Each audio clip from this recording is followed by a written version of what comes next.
Hello and welcome to Will It Ferment? Will it ferment? Today, bit of an Aussie classic. I don't know how popular this is in other countries, but apple and blackcurrant juice.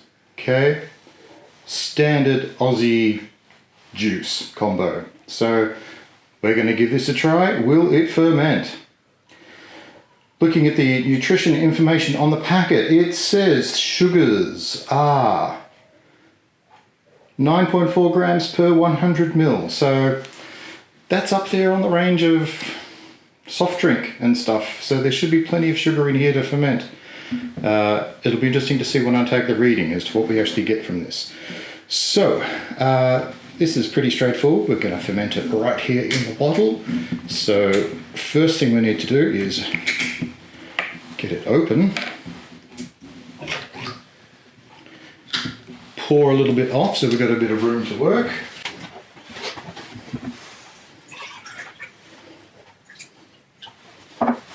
That should be plenty. And now I need to take a reading. So here we go.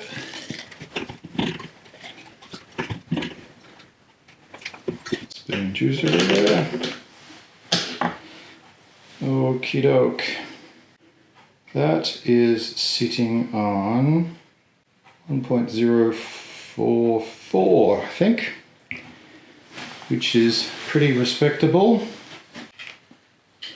Since this is all sterile, I can pour that back into there. And for this ferment, I'm going to use this Mad Millies cider yeast. Given that this is probably mostly apple, we'll just consider that to be a cider. And hopefully this will do the trick. So that's about half a packet is what I had left over. And it goes. It's already dropping down in there.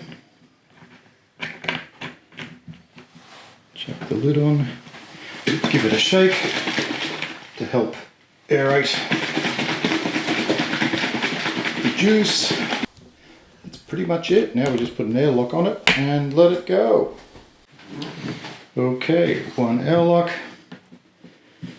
and it goes, and that's it. We'll check on that in a couple of days and see how it's looking.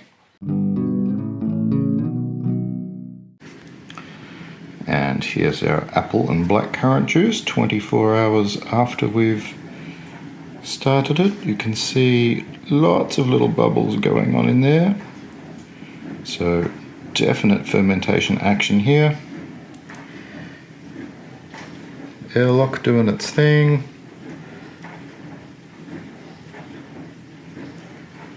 Pretty happy with this one. Okay, it's been 25 days this has been fermenting. It appears to have stopped all fermentation. I can't see any bubbles. The airlock is not doing anything. So I think this is finished, ready to taste and see what's going on. First thing I'm going to do though is take a gravity measurement so I can compare that to the original gravity and see how much fermentation actually happened. So let's grab some of that.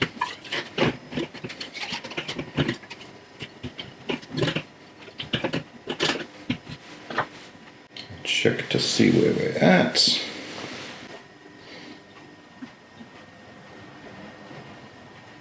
I'm going to call that 1.002. So that means it hasn't fermented all of the sugar, but 99% of it, or thereabouts. So I'm going to grab a glass and have a taste of that. This will be still very dry. I'll probably have to sweeten it a little bit before it's really drinkable. Let's see how it is now. It still smells like apple and blackcurrant. The blackcurrant is actually quite strong smelling.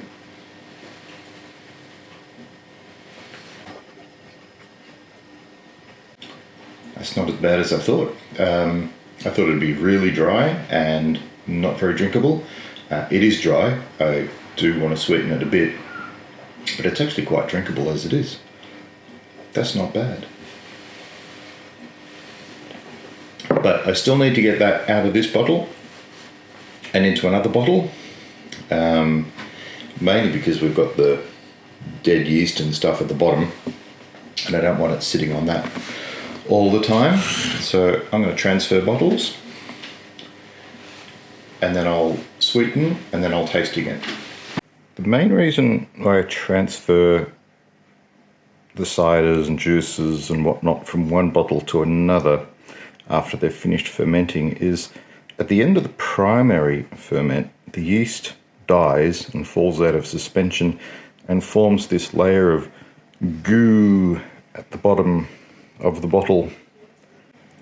I've read that the longer it sits on this layer of dead yeast, it can actually develop some unpleasant flavors. So once the primary fermentation has finished and the yeast precipitates out like this, I like to get it out of that bottle and into another bottle. It may then require further fermentation, go into secondary, or, as in this case, just be ready to drink.